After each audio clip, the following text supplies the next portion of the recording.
আসসালামু আলাইকুম ওয়া রাহমাতুল্লাহ।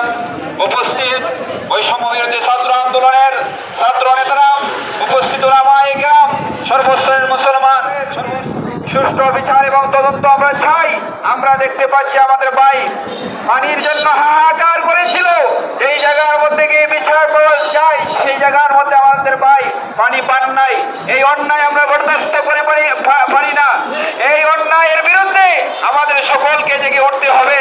সবাইকে জেগে ওঠার জন্য উদাত্ত আহ্বান জানিয়ে বিশেষ করছি। আসসালামু আলাইকুম ওয়া রাহমাতুল্লাহ।